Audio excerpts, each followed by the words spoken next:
No dije nada cuando me tiraron al suelo. No lloré. No grité. Solo escuché cómo el portazo del apartamento que alguna vez fue mío sellaba algo más que una puerta. Sellaba una traición. La policía me ayudó a incorporarme mientras Luna hablaba rápido, como si quisiera convencerse a sí misma de que lo que estaba haciendo era justo. Está invadiendo propiedad privada, oficial. Ya le dijimos que no puede quedarse. Esta es mi casa ahora. La bolsa de tela que logré agarrar tenía un par de mudas de ropa, una chaqueta vieja y la taza de porcelana que usaba cada mañana. La taza de mi marido. La única cosa que no había perdido todavía. Antonia miraba desde la ventana del cuarto, quieta, con los ojos abiertos como si acabara de ver morir algo que no entendía del todo.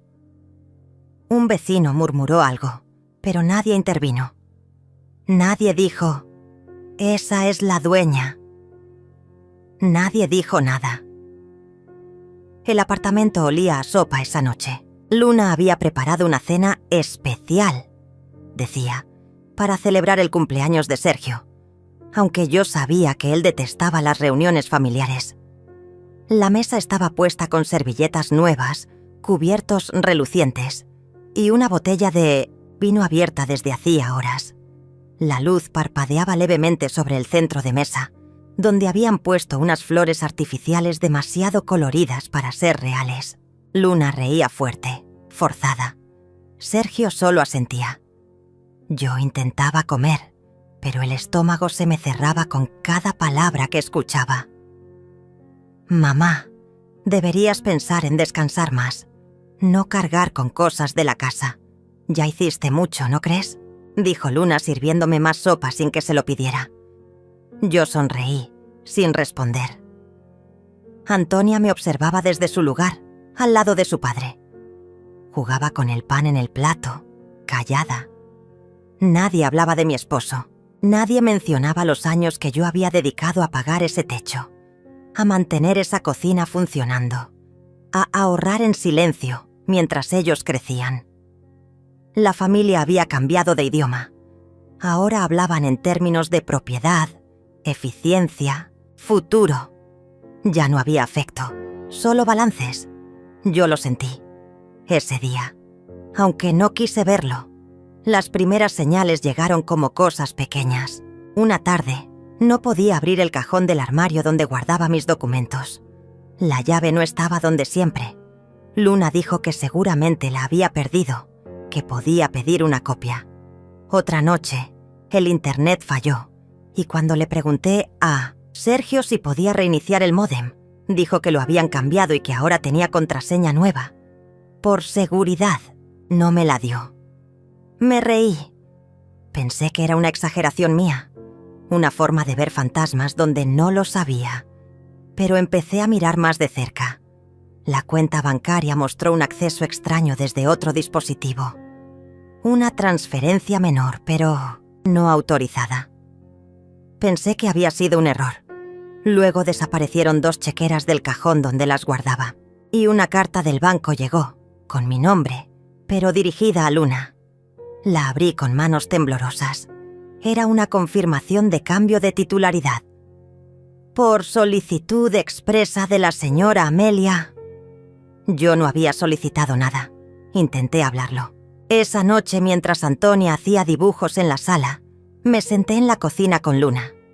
Le mostré la carta. Ella no la miró. Solo dijo, «Ay, mamá, eso fue parte del papeleo que firmaste hace meses. ¿No te acuerdas? Dijiste que confiabas en mí. No firmé nada que dijera esto. Sí lo hiciste. Y si no lo hiciste, debiste. Estás confundida. Confundida». La palabra me golpeó más fuerte que cualquier otra, como si todo lo que había vivido, criado, sostenido, pudiera ser invalidado con una sola frase. Sergio entró en la cocina en ese momento. Se sirvió agua y dijo sin mirarme, «Lo mejor será que empieces a considerar otra opción de vivienda, Amelia. No queremos que esto termine mal». Esa noche me encerré en mi cuarto, busqué documentos, revisé carpetas, Todo estaba alterado. Me habían copiado la firma, escaneado papeles, usado mi computadora sin permiso. Y entonces entendí. No era una confusión. Era un plan.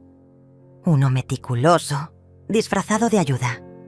Ernesto, el viejo amigo de mi esposo, me llamó unos días después. Siempre llamaba en fechas importantes. Me dijo que había intentado visitarme, pero que Luna le dijo que yo estaba en tratamiento y que no podía recibir visitas. Tratamiento. Me senté en la cama. No podía respirar bien. Ernesto no es tonto. Me preguntó si estaba bien. No supe qué decirle. Solo respondí: estoy viendo las cosas más claras. Las cámaras aparecieron 2 semanas después. Una en la sala, otra en el pasillo. Luna dijo que era para protegernos. Sergio las instaló. No me pidieron permiso. Yo solo las vi de reojo, como si no fueran reales, como si mi vida ya no me perteneciera. Antonia se me acercó una tarde, cuando estaba sola en la cocina. Se me quedó mirando y dijo: «Abuela, ¿te vas a ir? ¿Por qué preguntas eso?» «Porque mamá dijo que esta ya no es tu casa, pero yo quiero que te quedes». Esa noche no dormí. Empecé a grabar audios, a tomar fotos de los documentos que aún me quedaban, a imprimir capturas del correo, a guardar copias en una memoria USB que escondí dentro de un florero viejo. Saqué cita con el abogado que había trabajado con mi esposo. No tenía muchas esperanzas. Solo quería saber si estaba loca o si realmente me habían robado. No estaba loca. Me dijo que el traspaso que hicieron no era válido, que podían anularlo, que había pruebas de coacción, que nada de eso era legal, que mi confianza fue manipulada. No lloré, solo asentí. Salí de su oficina con una carpeta llena de copias, un plan en mente y un silencio nuevo en el pecho. Ya no era miedo. Era otra cosa, algo más denso, más decidido. Luna empezó a actuar como dueña. Quitó mi silla favorita del comedor. Puso sus cuadros en las paredes. Me pidió que no usara el baño principal porque era de visitas. Sergio me ignoraba por completo, como si ya no existiera. Yo solo observaba, guardaba todo, registraba, no discutía, no pedía, no preguntaba. Me volví invisible por elección. Antonia dejó una nota bajo mi puerta una noche. «Lo que te están haciendo está mal. Yo te creo». La guardé dentro de mi taza de porcelana. La que había sido de mi esposo. La única cosa que no me quitaron. Entonces llegó el día. Luna llegó con los policías. Dijo que estaba violando su privacidad, que ya me lo había dicho muchas veces, que no tenía más paciencia. Me pidieron que saliera, que tomara mis cosas. Me miraron como si fuera una extraña, como si nunca hubiera sido madre, como si nunca hubiera lavado su ropa, cuidado sus fiebres, escondido sus errores. Agarré la bolsa, metí lo que pude. La taza, una blusa, un par de calcetines, una foto de mi boda.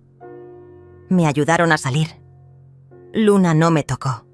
Solo dijo: «Esta ya no es tu casa». Sergio sonrió con los brazos cruzados. Antonia miraba desde arriba sin poder hacer nada.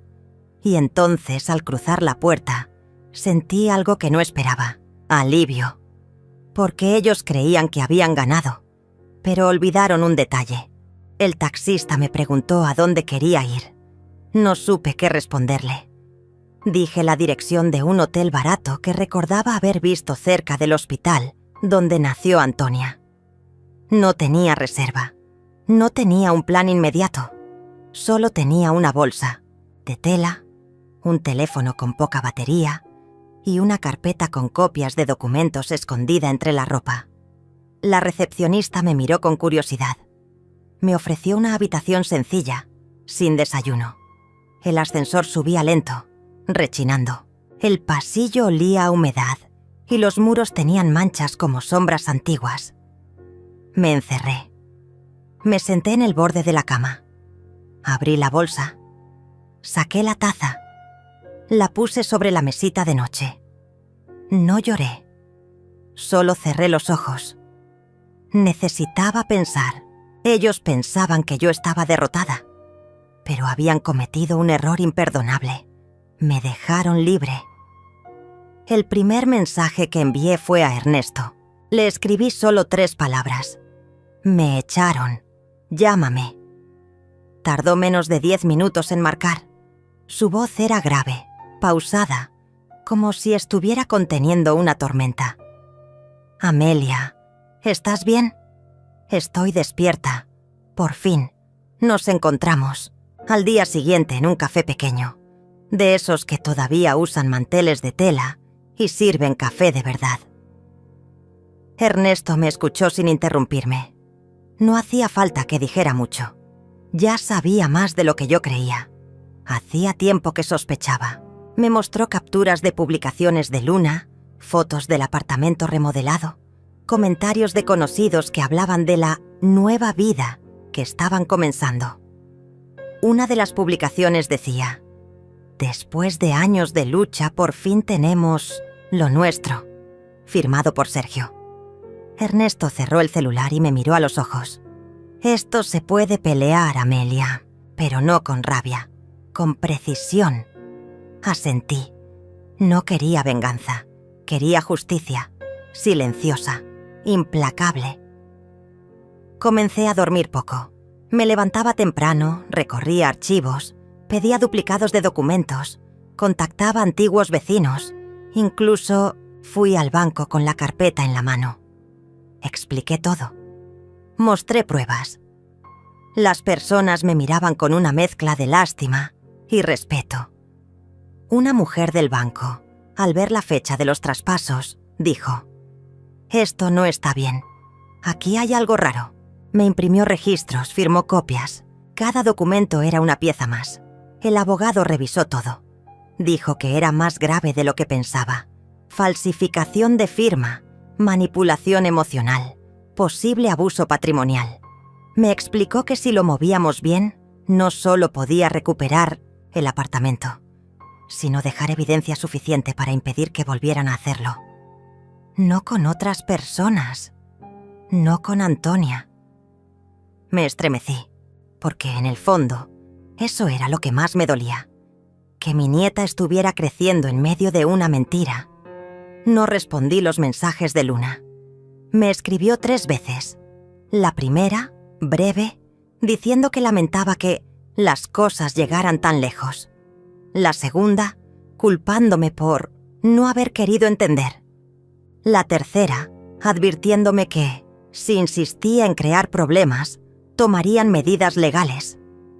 No respondí. Las guardé. Las imprimí. Cada palabra era una confesión disfrazada. Cambié mi número. Cerré redes sociales. Me registré en otra. Dirección fiscal. Empecé a construir lo que el abogado llamó una vida jurídica propia. Todo lo que durante años había compartido con ellos, ahora debía reconstruirlo como si nunca hubieran existido. Fui al notario, al registro civil, a la oficina de propiedad. Cada paso dolía, pero cada papel recuperado era una victoria. Antonia logró llamarme una tarde desde el teléfono del colegio. Me dijo que me extrañaba, que no entendía por qué nadie la dejaba hablar conmigo, que Luna decía que yo estaba enferma de rencor. Me mordí los labios. No le dije nada malo de su madre. Solo le dije: «Estoy bien, mi amor. Estoy construyendo algo. Para nosotras. Para que tengas un lugar donde siempre serás bienvenida. ¿Volverás?» Ellos no lo saben, pero nunca me fui del todo. Comencé a grabar audios diarios. No para pruebas, sino para mí. Para recordar quién era. Grababa pensamientos, recuerdos, frases que Alfredo, mi esposo, solía decirme. El que espera con dignidad, vence con el tiempo. En una de las grabaciones dije: ellos creen que ganaron, pero olvidaron que yo aún tengo las escrituras originales. la copia notariada, el video de la firma verdadera. Y la verdad no se borra con reformas de cocina. Ernesto me ayudó a encontrar a un perito en grafología. Comparó mi firma con la del supuesto traspaso. Confirmó que era falsificada. Hizo un informe. Lo certificó. Fue la prueba clave. A la semana siguiente, presentamos la demanda. No era solo por recuperar el apartamento. Era por reparación, por daño moral, por abuso. El abogado me dijo que probablemente intentarían llegar a un acuerdo, que Sergio era hábil manipulando, que diría que todo fue consensuado. Pero había demasiadas pruebas, y lo mejor, todo se había hecho sin testigos, sin grabaciones legales, sin asesoría jurídica. Solo ellos, contra mí. Pero yo ya no estaba sola. Viví casi un mes en ese hotel. Luego alquilé una habitación en la casa de una señora viuda, Teresa, que me dejaba usar su cocina y me ofrecía té por las tardes. No hablábamos mucho, pero entendía lo que era perder algo que uno cuidó toda la vida. En su estantería tenía fotos viejas y un frasco con cartas que su esposo le escribió antes de morir. Me dijo una vez: «No hay peor soledad que estar rodeada de quienes fingen quererte». La demanda fue notificada oficialmente. Luna me escribió de inmediato. Esta vez no usó eufemismos. Me llamó desagradecida. Dijo que la estaba destruyendo, que Sergio estaba considerando denunciarme por difamación. No respondí. Ernesto me llevó a caminar esa tarde por un parque que solíamos visitar con Alfredo. Me senté en una banca y le dije: «No sé si voy a ganar, pero ya no tengo miedo». Y eso para mí ya es ganar algo. Una noche cerca del aniversario de la muerte de Alfredo, decidí hacer algo simbólico. Fui hasta el apartamento. No entré. Solo caminé por el vecindario. Miré las ventanas. Las luces estaban encendidas. Escuché la voz de Sergio riendo y la de Luna gritando algo a Antonia. Me acerqué al árbol donde Alfredo solía aparcar su moto. Toqué la corteza, dejé una flor en la base y me fui. No volví a mirar atrás. La primera audiencia fue marcada. No necesitaban que yo hablara mucho. Los documentos hablaban por sí solos. El abogado de ellos intentó desestimar el caso. Dijo que todo era un malentendido, que yo estaba vieja, confundida, manipulada por terceros. Me sentí pequeña por un instante, pero luego recordé todo lo que había juntado, todo lo que había perdido, y más aún, todo lo que aún podía recuperar. Me senté derecha, respiré y esperé. Cuando el juez revisó el informe del perito, frunció el ceño, miró a Luna, luego a Sergio. Les preguntó si podían explicar cómo obtuvieron la firma. Se quedaron en silencio. El abogado murmuró algo. El juez pidió un receso. Mi abogado me sonrió por primera vez. Empezaron a sudar. Eso es bueno. Esa noche, al volver a la habitación, preparé té con menta fresca que Teresa me había dado. Me senté frente a la ventana. Llovía suave. Saqué la taza de porcelana. La llené. Grabé un audio. No ganaron. Solo tomaron ventaja mientras dormía. Pero ya desperté, y esta vez no me vuelvo a dormir. No dormí bien, pero desperté con la sensación de haber puesto el primer ladrillo de algo nuevo.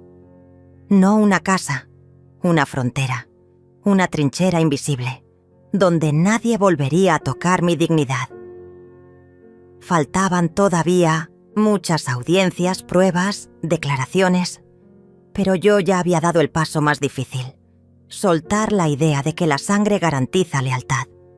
Ahora solo quedaba avanzar, callada, precisa, sin perder el alma.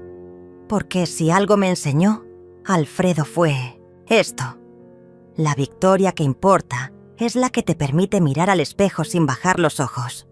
Y yo ya no bajaba los ojos ante nadie. La segunda audiencia fue distinta, menos fría, más tensa. Luna no me miraba. Llegó vestida con colores neutros, el cabello recogido, la expresión vacía. A su lado, Sergio parecía irritado por tener que estar allí. Movía el pie constantemente, como si no pudiera soportar el silencio de la sala. El abogado de ellos intentó una estrategia distinta: mostrarnos como una familia rota por malentendidos, por viejas heridas no resueltas. Habló de mi inestabilidad emocional tras la muerte de Alfredo, de mi dificultad para adaptarme a los cambios generacionales. Quise reírme, pero no lo hice. Solo observé, con los ojos quietos, la respiración controlada. Mi abogado entregó una nueva prueba: el video donde aparecía claramente Luna firmando unos papeles frente a un escritorio que yo jamás había visto. El ángulo no era perfecto, pero la voz de ella se oía. Decía: «Sergio, ¿estás seguro que esto no tiene vuelta atrás?» Y él respondía: «Confía en mí, es legal, nadie va a decir nada». El juez pausó el video. Pidió silencio. Luna cerró los ojos. Sergio tragó saliva. El abogado de ellos pidió suspender la audiencia. Rechazado. Avanzamos. Cada minuto en esa sala era una herida expuesta, pero también un paso hacia la verdad. Salí del tribunal con las piernas temblorosas, no por miedo, por el peso de tantos años callando. Ernesto me esperaba afuera. Me ofreció su brazo. Caminamos sin hablar. Me llevó a una panadería pequeña, con mesas de madera y olor a masa recién horneada. Me pidió un café con leche y un pastel de almendras, como los que Alfredo solía traerme en días fríos. Al probarlo me tembló el labio inferior, pero no lloré. Solo dije: a veces ganar duele más que perder, porque confirma que sí pudimos haberlo evitado. Ernesto asintió. No me contradijo, me sostuvo la mirada, en silencio. Antonia me escribió esa noche. Vi algo raro en el celular de mamá. ¿Estás bien? ¿Puedo verte? Le respondí con una hora y un lugar. Domingo, a las 4, en la plaza del viejo cine. Llegó puntual, con una bufanda roja y un cuaderno bajo el brazo. Me abrazó fuerte. No preguntó nada. Solo me miró con los ojos llenos de esa mezcla extraña que tienen los hijos de las víctimas: vergüenza y amor. «Mamá dice que te volviste contra nosotros», me susurró. «Pero yo recuerdo que tú me cuidabas incluso cuando te dolían las manos, cuando nadie más lo notaba». «No estoy contra ustedes, Antonia. Estoy a favor de la verdad. Aunque duela». Me mostró dibujos de una casa, de una mujer de cabello blanco sentada junto a una ventana, de una taza de té, de un árbol con una flor en la base. Me mordí los labios. Eran nuestras memorias. Ella las conservaba, aunque el resto intentara borrarlas. «¿Puedo venir a verte otra vez?» «Siempre que tú quieras. Este será tu refugio. Nadie te quitará eso». Los días siguientes fueron lentos, llenos de silencios. Teresa, la mujer con la que vivía, me regaló una radio antigua que ya no usaba. La encendí una noche y escuché un programa de música clásica. Me dormí con los violines, soñando con campos que nunca visité. Por la mañana, volví a la rutina de las pruebas. El abogado encontró un error grave en la escritura presentada por ellos. Un número de folio inexistente, una firma del notario que ya había fallecido años antes de la supuesta firma. Era una bomba. La agregamos al expediente. Luna me llamó. Por primera vez en semanas. Su voz era otra, quebrada. Me pidió encontrarnos. Dudé, pero acepté, en una cafetería cerca de la estación central. Llegó sola, sin maquillaje, ojerosa. Se sentó frente a mí. No pidió nada, solo habló. No sé cuándo dejamos de ser nosotras. No respondí. Sergio me dijo que todo sería más fácil así, que era por nuestro bien, que tú estabas vieja, que no te importaba el apartamento, que ni lo usabas, que era una forma de asegurarnos un futuro. ¿Y tú le creíste? Quise creerle, porque era más fácil que aceptar que te estábamos robando. Se quedó en silencio. Saqué una hoja doblada. Era una copia del acta original de propiedad, con mi firma, con la fecha, con el nombre de Alfredo. La puse sobre la mesa. Esto es lo que ignoraron. Esto es lo que intentaron borrar. Ella la miró. No la tocó. Sus ojos se llenaron de lágrimas. No sé cómo arreglar esto. No puedes, pero puedes dejar de seguir mintiendo. Se fue sin decir adiós. Yo me quedé un rato más, mirando por la ventana. El mundo seguía. Autos, bicicletas, una pareja discutiendo en la esquina. El universo era indiferente al dolor de una madre traicionada. Pero en mi interior, algo se afianzó. No era odio, era resolución. Días después, llegó una carta del abogado de ellos. Propuesta de conciliación. Cederán el inmueble si se retira la demanda y se firma un acuerdo de confidencialidad. La rompí sin leer más. No quería su silencio. Quería mi verdad. Y la tendría. Ernesto me ayudó a preparar la tercera audiencia. Él conocía al juez de años anteriores, no por amistad, sino por haber compartido causas complejas. Me dijo: este tipo no tolera farsas. Si mantenemos el curso, caerán solos. Así fue. La audiencia comenzó con la exposición del perito sobre la falsedad del documento.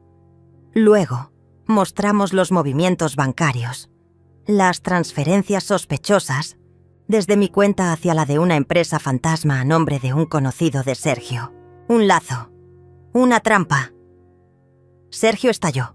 Gritó que era toda una conspiración, que yo estaba senil, que Ernesto me manipulaba. El juez pidió orden.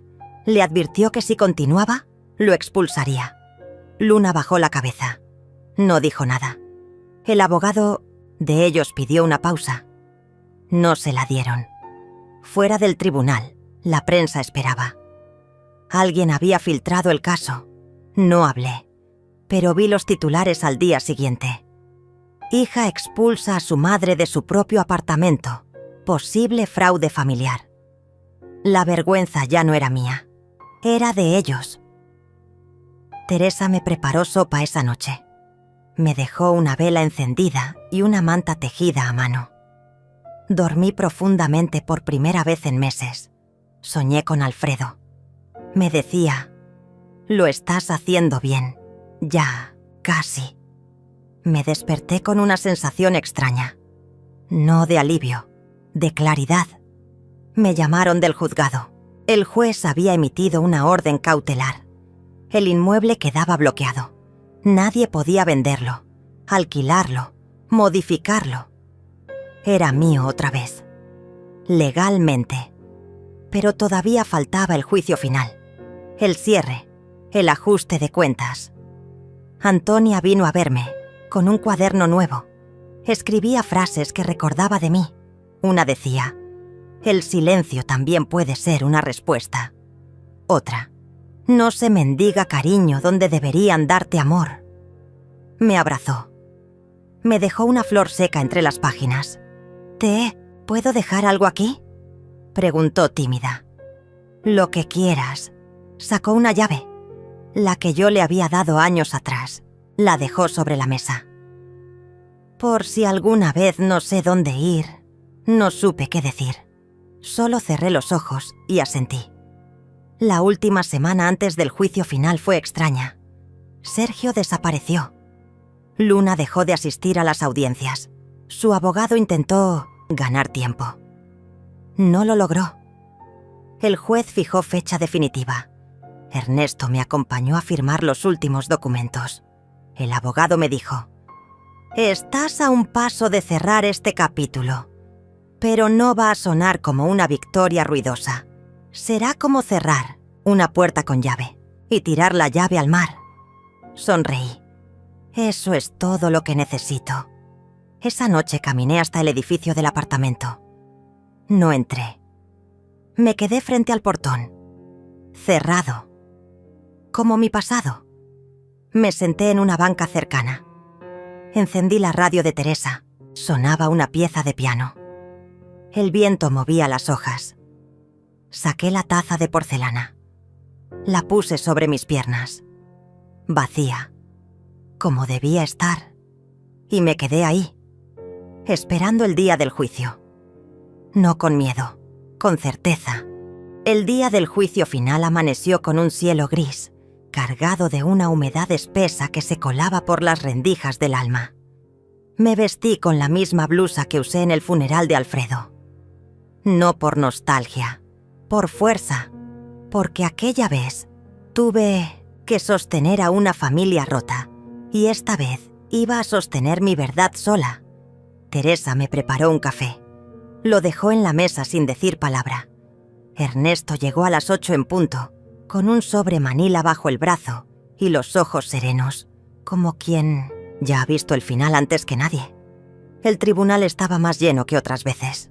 Había periodistas, curiosos, incluso una vecina que solía saludarme desde la ventana. Luna llegó tarde. Se sentó sin mirar a nadie. Su cabello suelto, la piel pálida, la boca apretada. No parecía ella. Sergio no apareció. Dicen que se fue del país 2 días antes, con pasaporte falso. Cobarde. El abogado de Luna trató de desligarla de todo. Alegó que era víctima de manipulación emocional, que firmó papeles sin entender, que confió en su esposo como cualquier mujer confiada. Pero el juez no era ingenuo.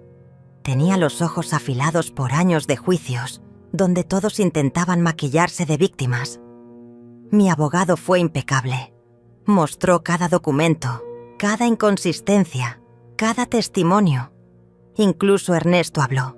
Contó cómo Alfredo le había confiado la preocupación por el comportamiento de Sergio, cómo veían en él una ambición disfrazada de cortesía. Su voz era pausada, firme, sin adornos. Cuando terminó, hubo un silencio espeso, como cuando se apaga la luz en medio de una conversación.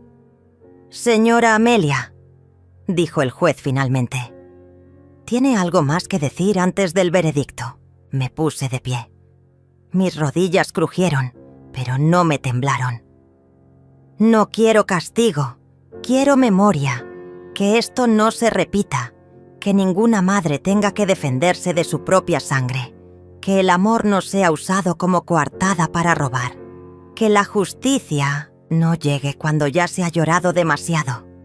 Volví a sentarme. El juez asintió. No tomó mucho tiempo. Declaró nulos los documentos firmados, restituyó la propiedad del apartamento, ordenó una investigación contra Sergio por fraude y lavado de dinero. Luna quedó libre de cargos penales, pero con una sanción económica considerable. El rostro de mi hija no cambió, ni una lágrima, ni un gesto. Salí del tribunal como quien regresa de una guerra larga. No había celebración, solo un silencio distinto, uno que no pesaba. Ernesto me tomó del brazo. Caminamos sin prisa.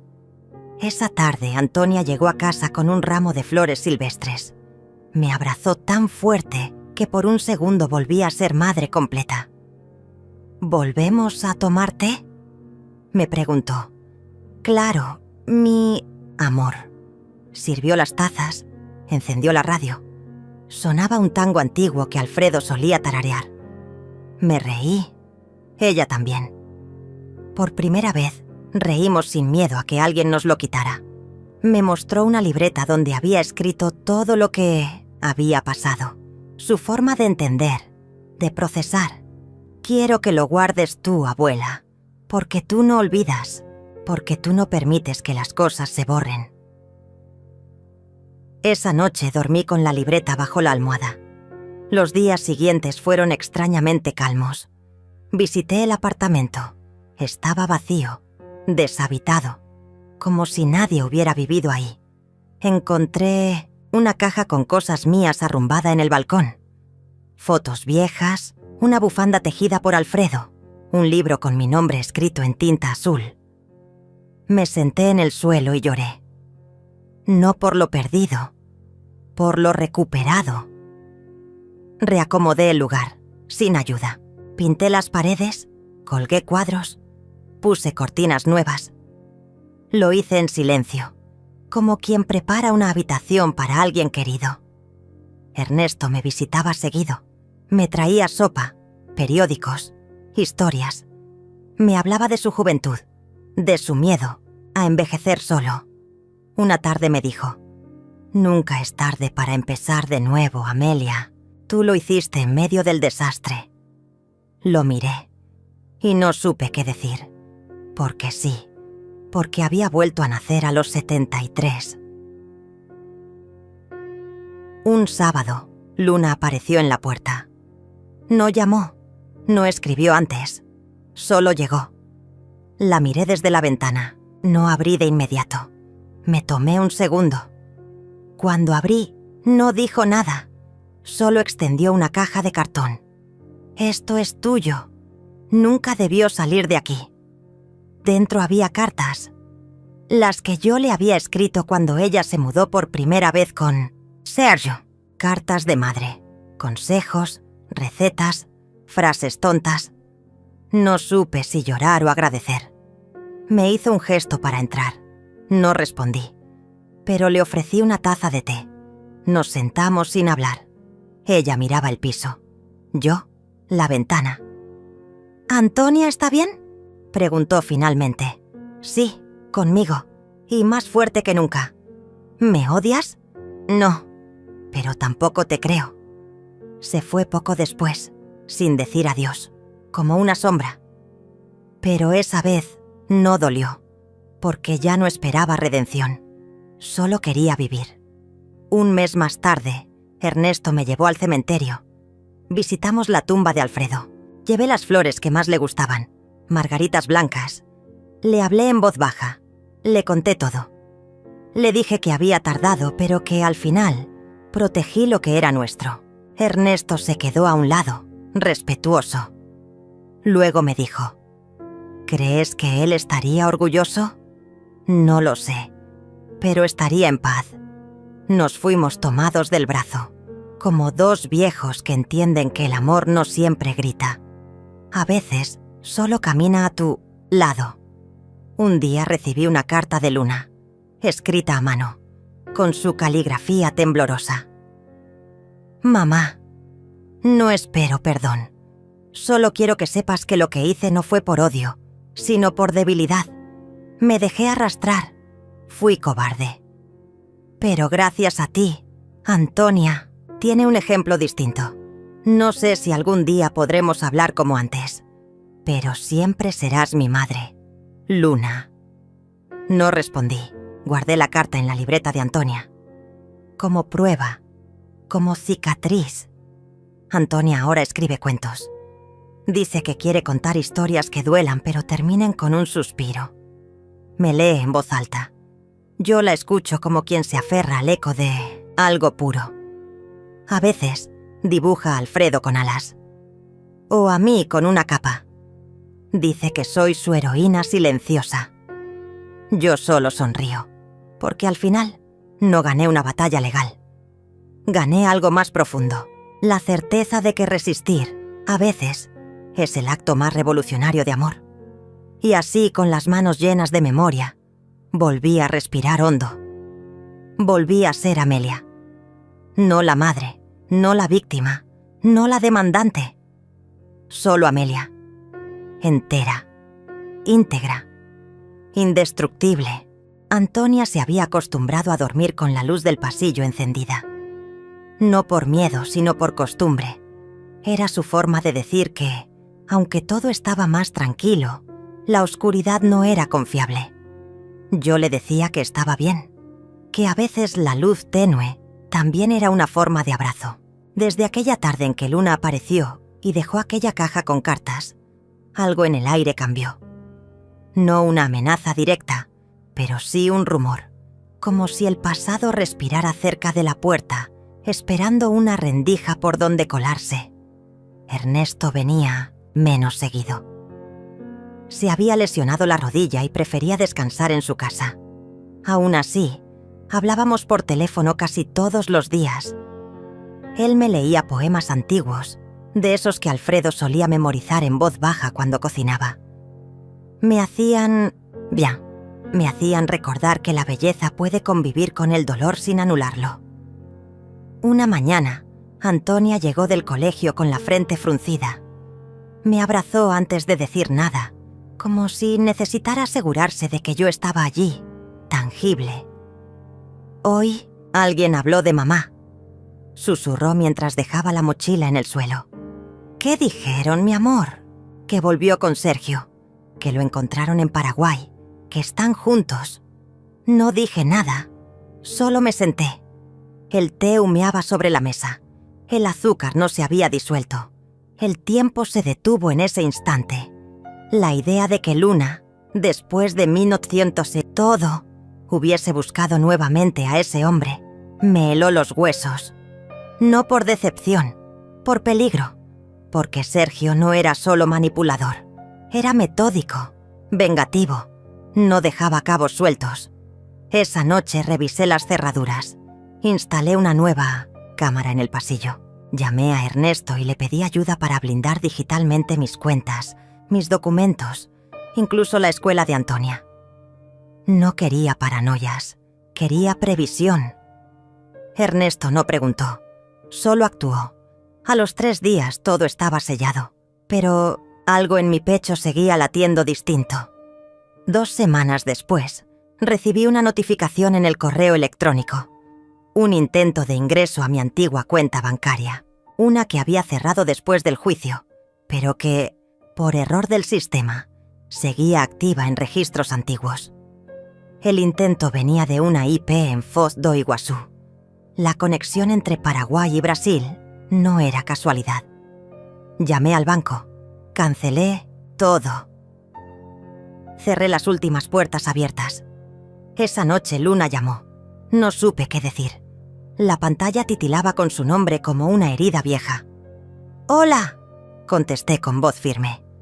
«Mamá, ¿estás bien?» «Depende. ¿Por qué preguntas?»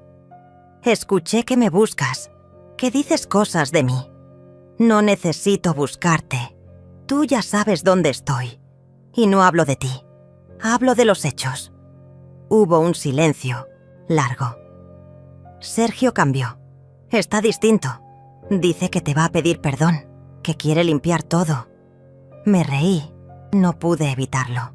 Una risa seca, incrédula, como quien escucha que el fuego quiere volverse agua. ¿Y tú le crees? No sé. Estoy confundida. Estoy sola. No estás sola, Luna. Elegiste estar donde estás. Y elegiste irte cuando más te necesitábamos. No digas eso. No sabes todo lo que viví con él. Tienes razón.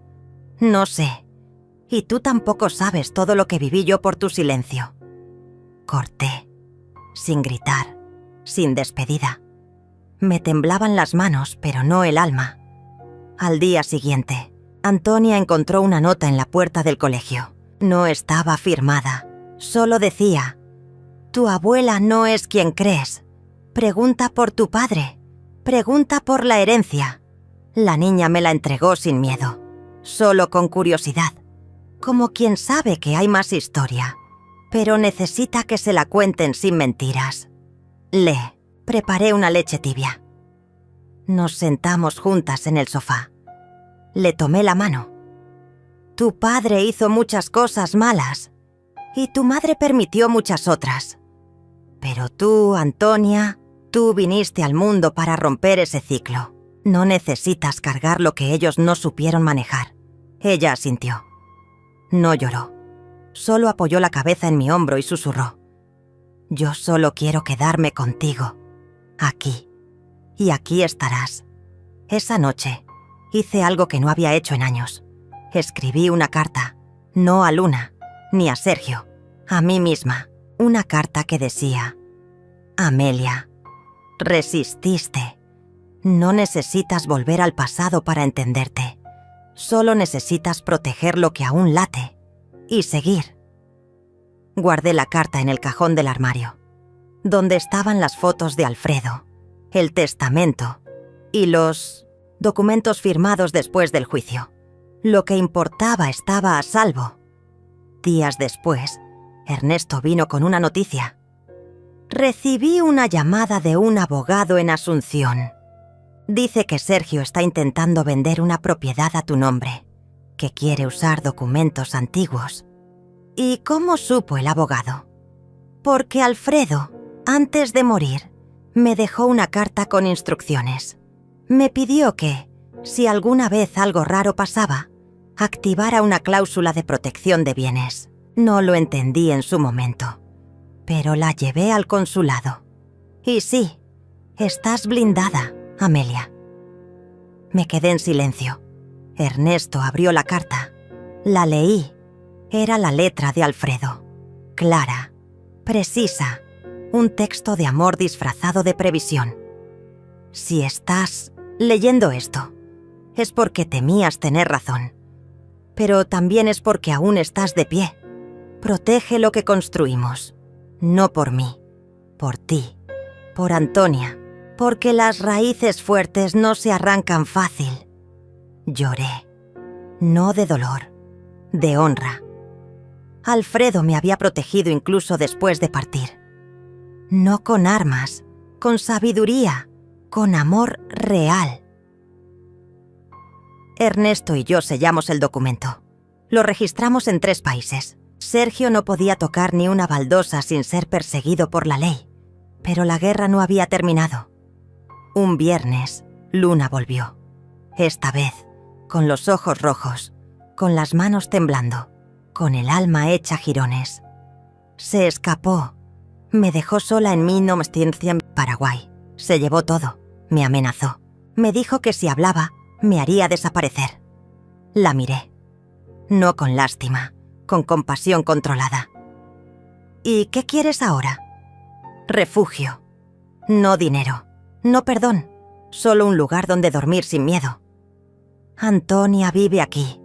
Este espacio es sagrado. Si entras, entras con verdad, no con medias palabras. Ella asintió. Esa noche durmió en el sofá. Se tapó con la manta tejida por mi madre. Se quedó quieta, como una niña que espera no ser notada. Antonia la miraba desde lejos. No se acercó, no la juzgó. Solo dijo: «Abuela, ¿ella va a cambiar?». No supe responder. Ernesto vino al día siguiente. Charlamos en la cocina. Me preguntó si era buena idea tenerla en casa. Le dije que no era una decisión fácil, pero que había algo peor que la traición, la indiferencia. Y yo no quería ser como ella fue conmigo. Los días pasaron. Luna ayudaba con la limpieza, preparaba el desayuno, llevaba a Antonia al colegio. No hablaba mucho, pero estaba presente. Una noche, mientras lavábamos los platos, me dijo: «No tengo derecho a pedir nada, pero si alguna vez puedes mirarme sin rencor, ya gané». No respondí. Solo le pasé el paño de cocina. Secamos juntas, en silencio. Pero una sombra volvió a aparecer. Una notificación, un correo amenazante, un número desconocido. Sergio había encontrado nuestra dirección y esta vez no venía solo. El correo no tenía asunto. Solo un cuerpo con una frase corta, sin firma. Los fantasmas siempre vuelven por lo que creen suyo. Era de madrugada. El aire olía a humedad, a presagio. Cerré el portátil con calma, como si no quisiera despertar al miedo.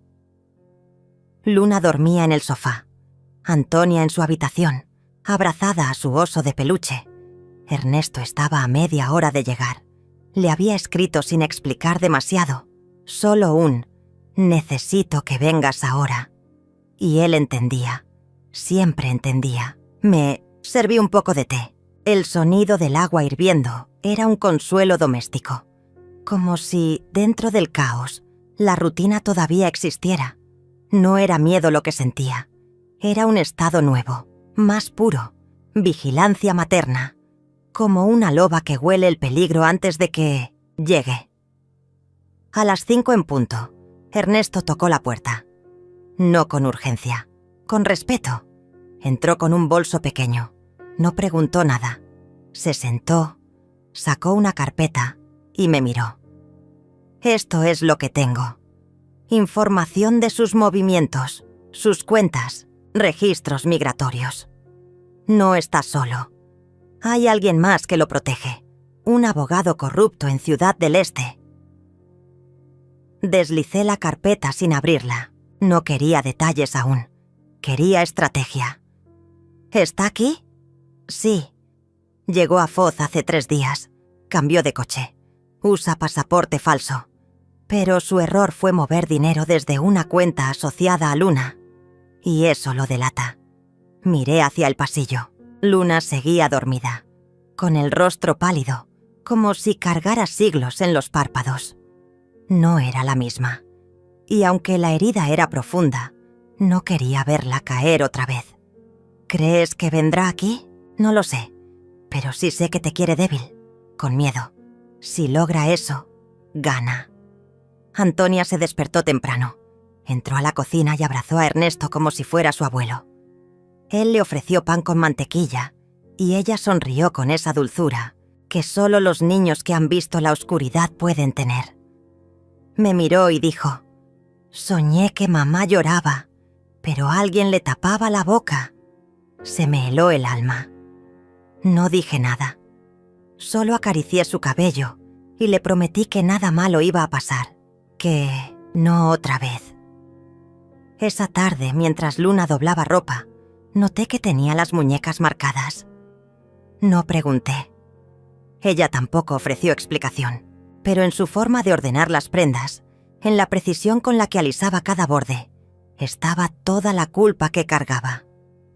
«Sergio está cerca», le dije sin rodeos. Ella se quedó quieta. Las sábanas entre sus manos, la respiración cortada. «¿Cómo lo sabes?»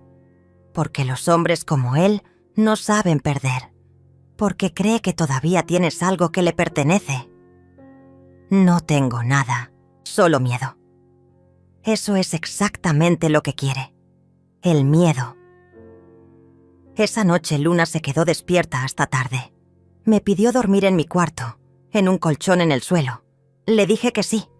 No por compasión, sino porque entender el pánico de una hija también es parte de ser madre. A las 3 de la mañana, el teléfono fijo sonó, solo una vez. Como una advertencia, como una bofetada sin mano. No contesté. Por la mañana, encontramos la reja del jardín trasero abierta, sin señales de entrada, pero con huellas de barro.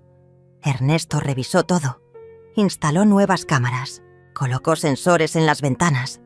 Aún así, sabíamos que la verdadera batalla no era física, era psicológica. El día siguiente fue silencioso, como si todos supieran que algo se avecinaba. Luna no habló. Antonia dibujó en su cuarto y yo escribí mi testamento. No por drama, por previsión. Si algo me pasaba, todo quedaría claro. Esa tarde decidí ir al cementerio, a ver a Alfredo, a respirar cerca de su nombre tallado en piedra. Le llevé claveles. Siempre decía que eran flores humildes, como él. Ernesto me acompañó. Caminamos entre lápidas sin prisa. Me senté junto a la suya y susurré: «No sé cómo prepararme para lo que viene, pero no me voy a quebrar». El viento sopló con fuerza. Las hojas secas bailaron a nuestro alrededor. Ernesto me tomó la mano. Me dijo que, a veces, el valor no es gritar, es quedarse, sostener, esperar el momento justo para dar el golpe certero. Volvimos al caer la tarde. Encontramos la puerta principal abierta, sin forzar, sin violencia. «No toquen nada», dijo Ernesto. Entró primero. Revisó cuarto por cuarto. Todo estaba igual. Solo un detalle. Sobre la mesa, una rosa negra, artificial, con una nota atada con hilo rojo. La familia que ocultas también sangra. Pronto hablarán todos. Luna se derrumbó. Cayó al suelo. Ernesto la sostuvo. Yo apreté los puños. Ya no era un juego. Era una amenaza directa. Una provocación con firma invisible. Llamamos a la policía. Hicieron el informe. Nos sugirieron medidas de protección. Pero sabíamos que la ley, a veces, llega tarde. Y Sergio nunca jugó limpio. Esa noche, hablé con Luna a solas. Dime la verdad, toda. Ya no hay tiempo para medias verdades. Ella se sentó frente a mí. Miró el suelo. Sus labios temblaban. Cuando nos fuimos a Paraguay, me prometió empezar de cero, pero me aisló. Me quitó el teléfono. Me golpeaba si hablaba con alguien. Usó mi firma para vender propiedades y grabó conversaciones mías para chantajearme. ¿Y ahora qué busca? Sabe que tú tienes documentos que lo pueden destruir. Cree que aún están en casa. No me lo dijo, pero lo sé. Le mostré la caja fuerte que Ernesto había instalado meses atrás. Todo estaba ahí. Escrituras, grabaciones, testimonios, cartas, pruebas que podrían enviarlo a prisión por años. Y él lo sabía. Esa madrugada decidimos mover todo. Ernesto contactó a un juez federal amigo de Alfredo. Coordinamos una entrega segura. A las 6 nos fuimos en silencio. Dejamos la casa bajo custodia policial. Antonia fue con una amiga. Luna no dejaba de temblar. En la estación de policía entregamos todo. El juez recibió cada carpeta, cada pendrive. Firmamos los documentos. A las 11 de la mañana ya no teníamos pruebas. En casa, solo memorias. Volvimos al mediodía. Antonia dibujaba un árbol con raíces fuertes. Me lo mostró y dijo: «Este árbol no se cae. Tiene raíces de abuela». Lloré por dentro y también por fuera. Pero la calma duró poco. Esa noche alguien cortó la luz del vecindario. Solo la nuestra. Ernesto reaccionó rápido. Tenía un generador. Encendimos las luces interiores. Luna se encerró en el baño. Antonia dormía. Yo tomé un cuchillo de cocina, por si acaso. A las 3 de la mañana, un golpe seco en la puerta. Otro más. Ernesto salió con linterna. No había nadie. Solo un sobre en el suelo. Dentro, una foto vieja. Luna y Sergio, en Paraguay, abrazados. Por detrás, una frase: «Si hablas, mueren ellas». Luna se quebró. Cayó de rodillas. Suplicó. Gritó.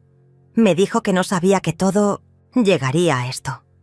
Le dije lo único que una madre puede decir cuando su hija está en ruinas. Te voy a proteger, aunque no lo merezcas, porque esa es mi forma de amar.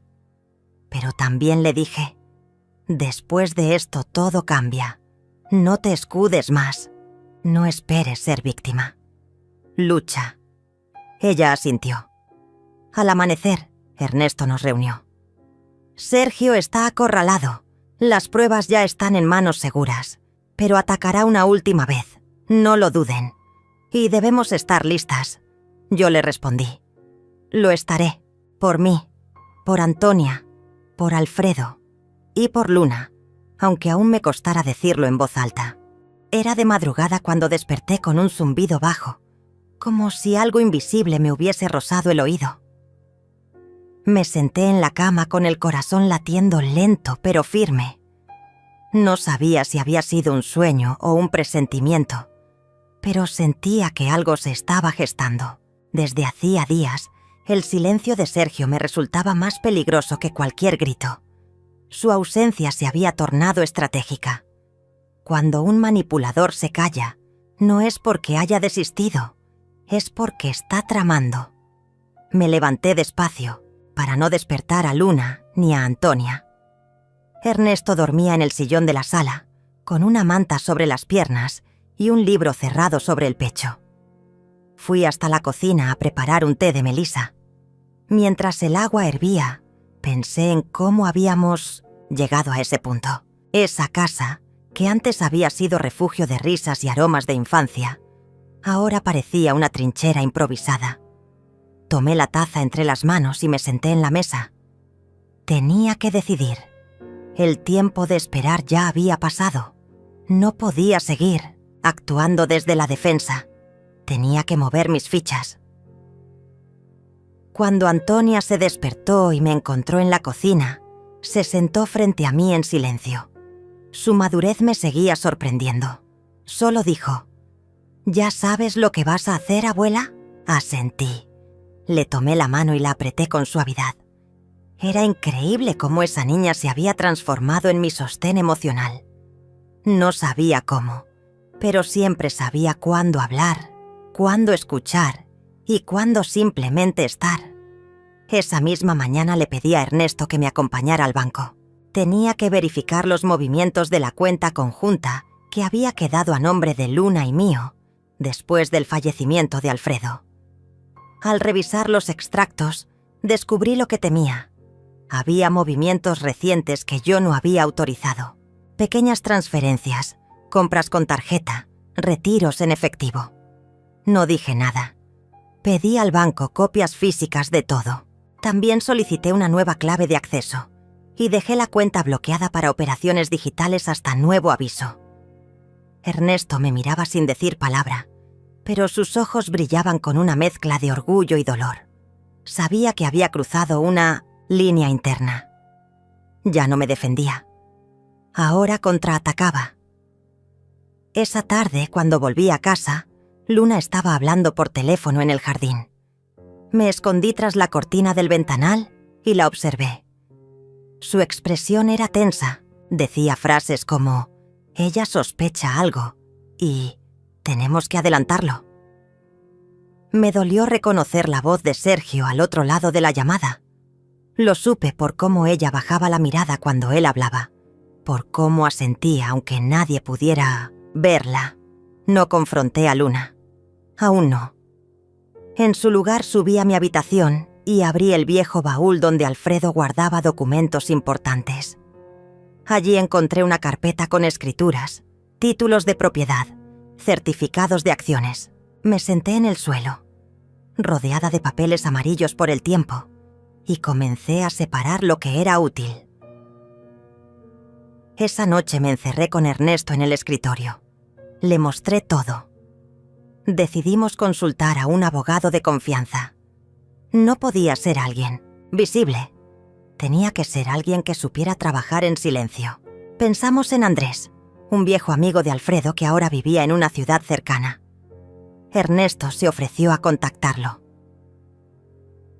Durante los días siguientes, fingí rutina. Cociné, tejí un poco en el jardín, ayudé a Antonia con su tarea, conversé con Luna sobre cosas triviales. Incluso sonreí a Sergio cuando lo cruzamos en el supermercado, como si no supiera nada. Pero cada noche, mientras todos dormían, revisaba documentos, guardaba copias, hacía llamadas en susurros desde el baño, anotaba fechas, nombres, movimientos. Entonces ocurrió. Una mañana, Antonia llegó llorando desde la escuela. Había visto en redes sociales un video que la dejó confundida. Era una grabación editada por Sergio, donde Luna aparecía llorando, diciendo que su madre la maltrataba emocionalmente, que se sentía secuestrada en su propia casa, que temía por la seguridad de su hija. Usaban imágenes viejas, audios cortados, música dramática de fondo. Lo habían subido a un canal con miles de seguidores. Los comentarios eran crueles. Nadie dudaba de lo que veían. Nadie me conocía realmente. Luna no sabía que ya lo había visto. Cuando entró a casa me saludó con un beso en la mejilla como si nada. Antonia se encerró en su cuarto. Ernesto me tomó del brazo y susurró: «Es ahora, Amelia. Ya no hay vuelta atrás». Esa noche llamé a Andrés. Le envié todos los documentos por correo certificado. Le expliqué mi plan. Iba a vender el apartamento. que estaba a mi nombre, ese que ellos creían que aún era suyo. Iba a transferir mi parte de las acciones a una cuenta protegida. Iba a cambiar mi testamento, pero todo sin avisar. Durante una semana, actué como si estuviera deprimida. Caminaba despacio, hablaba poco, me quejaba de dolores imaginarios. Luna me ofrecía té, me acariciaba el cabello, me miraba con una tristeza impostada. Mientras tanto, Sergio seguía su campaña en redes sociales. El video se viralizó. Algunos medios locales empezaron a escribir artículos sensacionalistas. Cuando llegó el día de la firma de la venta, salí de casa diciendo que iba al médico. Ernesto me esperaba en la esquina, con una carpeta en la mano. Firmamos todo en menos de una hora. El dinero fue transferido a una cuenta que solo Andrés y yo podíamos acceder. Dejé una copia del Nuevo Testamento con fecha anterior a cualquier documento que ellos pudieran fabricar. Legal, sellado, firmado. Volví a casa en silencio. Me senté en el sofá. Tejí un poco. Luna me preguntó si me sentía mejor. Le dije que no sabía. Esa misma noche, mientras cenábamos, mencionó que quería hablarme de algo importante. Sergio iba a venir el fin de semana. Quería que todos habláramos en familia. Asentí, sin mirarla. 2 días después, tocaron la puerta, con fuerza. Era Sergio, acompañado por un hombre con una carpeta en la mano. Dijo que era un escribano, que venía a oficializar un documento donde se estipulaba que yo dejaba el apartamento a nombre de Luna, como donación vitalicia. ¿Dónde está el original?, pregunté con calma. Sergio se rió. No necesitamos el original. Ya lo digitalizamos. Solo falta tu firma. Me levanté despacio. Saqué de mi bolso una carpeta. La puse sobre la mesa y dije: eso no será posible. Este inmueble ya fue vendido y esta es la escritura, con firma, fecha y validez legal. Cualquier intento de apropiación ahora constituye fraude. Sergio palideció. Luna no entendía. Se llevó la mano al pecho, miró a su marido. Él la ignoró. Intentó arrebatarme la carpeta. Ernesto apareció desde el pasillo, grabando con su celular. Todo esto está siendo documentado. Ya fue enviado a nuestro abogado y a la fiscalía local, dijo con voz firme. Sergio gritó. Luna rompió a llorar. Antonia bajó corriendo las escaleras y se abrazó a mí. No dije nada más. Me levanté, tomé mi bolso, acaricié el rostro de Antonia y salí por la puerta principal. No necesitaba quedarme en esa casa. Ya no me pertenecía. Lo importante era que ellos tampoco me pertenecían a mí.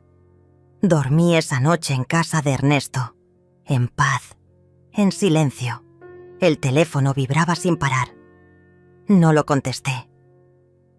Me quedé sentada frente al ventanal, viendo cómo el sol caía detrás de los edificios, tiñendo el cielo de un naranja herido. Antonia me había dicho que Luna estaba fuera de sí, que gritaba por toda la casa, que había encontrado los documentos del abogado y que había visto las transferencias. Pero yo no me moví. No tenía miedo, ni culpa, ni siquiera tristeza. Solo una certeza fría y densa. Ya no podían tocarme. Ernesto me miraba desde la otra punta de la mesa, en silencio. Me había traído un té de manzanilla y unas galletas, que sabían a infancia. Su presencia me anclaba. Él no decía mucho, pero su sola compañía era un escudo. Sabía más de mi historia con Alfredo que nadie. Y ahora era el único que no me miraba con exigencia o reproche, solo con esa ternura, triste de quien también había perdido mucho, y aún así, seguía eligiendo quedarse. ¿Estás segura de lo que hiciste?, preguntó finalmente, sin levantar la voz. Asentí sin mirar. La decisión ya estaba tomada, desde hacía semanas. Desde el día en que escuché a Luna decir que yo era una carga. Desde que vi a Sergio ensayando su falsa cara de buen yerno frente al notario, mientras deslizaba mis papeles en su carpeta como si fueran suyos. Ya no quedaban restos de ingenuidad en mí. La mujer que había firmado aquel poder notarial con confianza ciega ya no existía. En su lugar quedaba una madre vieja, pero no vencida. Una mujer que había amado demasiado, entregado demasiado, pero que ahora había recuperado lo más sagrado, su dignidad. Mi plan no había sido improvisado, todo lo contrario. Lo preparé durante semanas, en silencio, con paciencia quirúrgica. Recuperé las escrituras del apartamento que aún estaba a mi nombre. Transferí legalmente el otro, el que había puesto a nombre de Luna, a una figura de donación condicionada, con cláusulas de reversión. Algo que mi abogado, un hombre meticuloso y discreto, había redactado con precisión quirúrgica. Nadie podría quitarme nada sin pasar por mí primero. Mientras Luna y Sergio creían que me tenían en jaque, yo ya había retirado mi dinero de la cuenta conjunta, cerrado las tarjetas vinculadas y creado una nueva identidad financiera. Antonia me ayudó con lo digital. Fue ella quien me enseñó a guardar las grabaciones, a encriptar los documentos, a proteger mis archivos. Ella se convirtió en mi cómplice, sin saber del todo lo que hacía, pero lo hizo desde el amor, desde esa lealtad ciega que solo los nietos tienen con los abuelos que los vieron crecer. La última pieza del plan fue el silencio. Me retiré. Me mudé a un pequeño departamento en un barrio tranquilo, sin decir nada. Luna recibió una carta, formal informándole que su acceso a los fondos estaba bloqueado por auditoría. Sergio, por su parte, recibió una notificación legal por el uso indebido de mis documentos. Ninguno de los dos reaccionó con madurez. El mismo día de la mudanza, tocaron a mi puerta, gritaron, lloraron, me acusaron de traidora, de manipuladora. Luna dijo que la había abandonado. Sergio intentó asustarme con amenazas veladas sobre las consecuencias legales. Pero no había fisuras en lo que hice. Cada movimiento estaba documentado, cada decisión revisada. Mi abogado estaba listo, y yo también. Antonia vino al día siguiente. Traía los ojos rojos. Se sentó a mi lado y me tomó la mano. Abuela, mamá está fuera de control. Dice que vas a arruinarle la vida, que no tiene dónde vivir, que todo esto es una venganza. ¿Y tú qué piensas?, le pregunté con la voz baja. Yo pienso que ella nunca entendió cuánto le diste y que tú ya no tenías por qué seguir pagando por sus decisiones. Lloramos en silencio. No eran lágrimas de tristeza, sino de limpieza, de descompresión después de tanta presión acumulada. Le pedí que se cuidara, que no se dejara arrastrar y que cuando quisiera volver, mi puerta estaría abierta. Pero esta vez, como visita. Pasaron los días. Ernesto me visitaba cada tarde. Jugábamos a las cartas, tomábamos té. A veces caminábamos por el parque. La vida empezaba a sentirse mía. No perfecta ni nueva, pero mía. Ya no tenía que justificarme. Ya no tenía que vigilar mis palabras. El apartamento olía a jazmín, como cuando vivía con Alfredo. Había vuelto a plantar lavanda en el balcón, aunque me costara doblarme. Una mañana, mientras organizaba una caja con papeles antiguos, encontré una foto de Luna de niña. Sonreía con todos los dientes, cubierta de pintura, en el jardín de la casa. Me temblaron las manos. Esa niña que yo había criado con tanto amor, ¿en qué momento se convirtió en alguien capaz de echarme a la calle? ¿Qué hice mal? Pero no era tiempo de culpas. Era tiempo de aceptar. A veces, amar no salva. A veces, dar todo no basta. Y eso no hace menos valioso lo que dimos. Esa noche, recibí un mensaje. Era de Sergio. Esto no va a quedar así. Te vamos a denunciar por fraude y por manipular a Fa Antonia. Ten cuidado. No respondí. Guardé captura de pantalla, la envié al abogado y luego apagué el celular. Me hice un té. Me senté en el sofá. Vi cómo la noche caía sin prisa, sin pedir permiso. El silencio era profundo, pero no vacío. Era un silencio que sanaba, que cerraba una herida abierta hacía años. Ernesto llegó al rato, con una bolsa de medialunas. «Pareces más tranquila», dijo dejándola sobre la mesa. «Lo estoy. ¿Y ahora? Ahora espero». Ellos aún no entienden que ya no pueden tocarme. Antonia pasó al día siguiente. Traía un cuaderno en la mano, lo dejó en la mesa, me dio un beso y se fue sin decir mucho. Cuando lo abrí, encontré decenas de dibujos y frases. Frases que ella había escrito mientras todo sucedía. Notas sobre cómo me veía a mí, sobre lo que escuchaba en casa, sobre cómo había entendido, en medio del caos, quién era yo realmente. Mi abuela es fuerte, pero no grita. Ella sabe cosas que los demás no ven. Mi mamá piensa que gana cuando lastima, pero en realidad se vacía. Lloré. Por dentro. En silencio. Cerré el cuaderno con cuidado y entendí que pase lo que pase con Luna o con Sergio, yo ya había recuperado lo más importante, mi reflejo.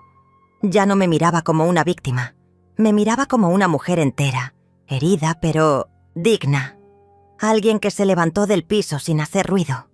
Y ellos, los que me expulsaron, aún no sabían que el verdadero golpe estaba por llegar.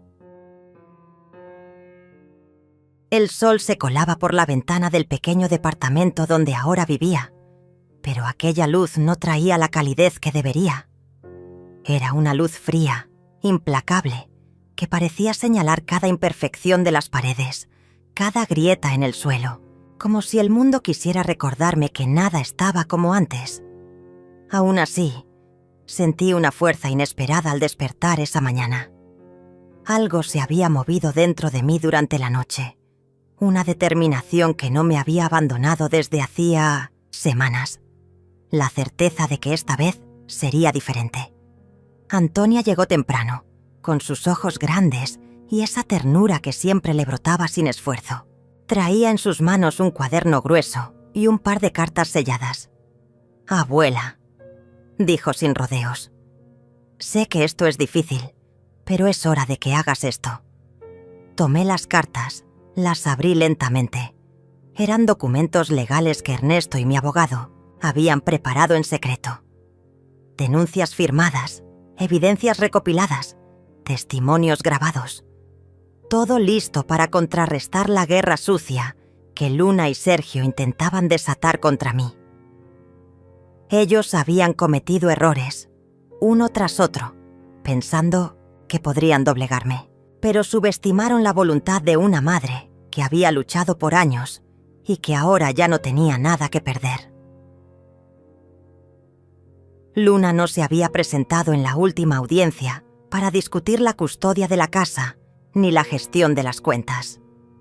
No respondía a mis llamadas ni a los mensajes de Antonia, que insistía en mantener la comunicación abierta, aunque sabía que era en vano. En cambio, Sergio continuaba con sus amenazas veladas, intentando influir en la familia y en los amigos comunes, para aislarme, para que pareciera que yo era la agresora en esta historia torcida. Pero Ernesto estaba conmigo, fuerte y firme, como siempre. «No estás sola», me recordó mientras me ayudaba a organizar los papeles en el escritorio. «Ellos piensan que puedes ser intimidada, pero no conocen tu historia. Era verdad. Nadie conocía realmente la historia detrás de aquella mujer que parecía débil por fuera, pero que por dentro ardía con una fuerza ancestral. Mi historia era de resistencia, de amor roto, de promesas traicionadas, pero también de una justicia que no dependía de la ley, sino de la verdad. Un día recibí una visita inesperada. Luna apareció en la puerta con la mirada de quien ha perdido todo. No era la mujer arrogante y despectiva que recordaba. sino una sombra de sí misma, con lágrimas que no terminaban de caer. Me miró con rabia, con desesperación, con un rencor que ya no me asustaba. «¿Por qué?», preguntó con la voz quebrada. «¿Por qué nos haces esto?». «No te hago nada, Luna», respondí con calma. «Solo dejo de permitir que me destruyas». Su rostro se tensó, y por un momento pensé que atacaría, que lanzaría otra mentira, otra acusación. Pero en lugar de eso, bajó la cabeza y susurró: «No sé quién soy sin tu apoyo». Fue entonces que Antonia apareció detrás de ella, tomando su mano, y con la voz firme dijo: «Mamá, esto tiene que cambiar. No podemos seguir así». Fue la primera vez en meses que vi una posibilidad de reconciliación. No una reconciliación ingenua, sino una que naciera de la verdad y del respeto. Sergio, por su parte, no tardó en contraatacar. Enviaron cartas, mensajes y hasta intentaron usar a algunos amigos para presionarme. Pero yo estaba preparada. Cada movimiento suyo era previsto, cada palabra registrada. Ernesto y yo trabajamos para desmontar sus mentiras y poner al descubierto su verdadera intención: controlar todo, incluso a Luna, sin importar el daño que causaran. Mientras tanto, Antonia se convirtió en el puente que nos unía. Ella no juzgaba, escuchaba, mediaba. Gracias a ella, Luna comenzó a entender la magnitud de lo que había perdido y la profundidad de mi sacrificio. Y yo, a su vez, aprendí a escucharla sin miedo ni resentimiento. Pero la batalla no terminó ahí. La noche más oscura llegó cuando Sergio intentó algo desesperado. Un intento de fraude para apropiarse de una parte de los bienes de la familia, sin pasar por la vía legal. Creyó que con eso nos desestabilizaría. Fue un error fatal. Ernesto, con su astucia y experiencia, descubrió el plan antes de que pudiera ejecutarse. «No lo van a lograr», me dijo con voz segura. «Esta vez vamos a ganar. Y ganamos». La justicia empezó a moverse a nuestro favor. Las denuncias, las pruebas, la verdad salieron a la luz. Luna, aunque dolorida, empezó a abrir los ojos. Sergio, acorralado, perdió su fachada de hombre exitoso y honesto, revelándose como lo que realmente era: un manipulador que se aprovechó de la vulnerabilidad de quienes deberían haber sido su familia. Los meses siguientes fueron de reconstrucción. No todo volvió a ser como antes, ni creo que debiera. Pero algo cambió. Aprendimos a vernos con nuevos ojos, a aceptar las heridas y a sanar las grietas con paciencia y amor verdadero. Antonia se mantuvo a mi lado, un faro en medio de la tormenta, recordándome que la familia no siempre es perfecta, pero sí puede ser elegida cada día. Una tarde, mientras caminaba con Ernesto por el parque, él me dijo: «¿Sabes, Amelia? Lo que hiciste no fue solo defender tus bienes, fue defender tu dignidad. Eso es lo que nadie puede quitarte». Y en esa frase sentí la paz que buscaba. No la paz del olvido, sino la paz de haber peleado con todas mis fuerzas por lo que era justo. Por mí, por Alfredo, por Luna, por Antonia. Porque, al final, la verdadera victoria no es derrotar al enemigo, sino encontrarse a uno mismo en medio del caos.